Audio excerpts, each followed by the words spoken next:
राजकुमारी के सौंदर्य पर आसक्त हो राक्षस उसे उठा ले जाता है। उसका ठिकाना भी बहुत ही दुर्गम पहाड़ियों के बीच था। राजा को जब ये बात उस त्रिकालदर्शी राजकुमार ने बताई तो उसके पैरों नीचे से जमीन खिसक गई। राजा गहरी सोच में पड़ गया। तभी दूसरा यानी दिव्य रथ वाला राजकुमार राजा के पास आया और बोला, आप चिंता मत कीजिए महाराज, चाहे उस राक्षस का ठिकाना कितनी ही दुर्गम पहाड़ियों में क्यों ना हो, मेरा दिव्य रथ पल भर में ही हमें वहां पहुंचा देगा। अब सवाल ये रह गया कि उस खूंखार राक्षस का सामना कौन करेगा।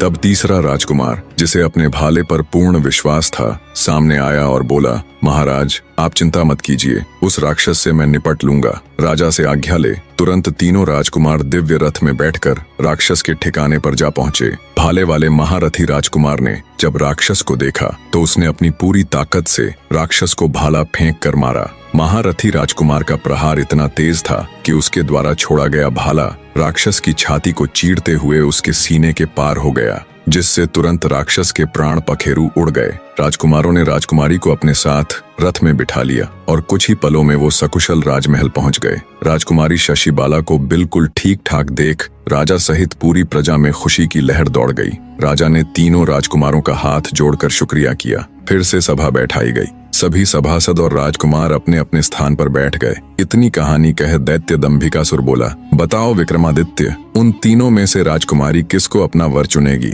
कुछ देर विचार कर राजा विक्रमादित्य बोले, राजकुमारी शशिबाला उस भाले वाले महारथी राजकुमार को अपना वर चुनेगी।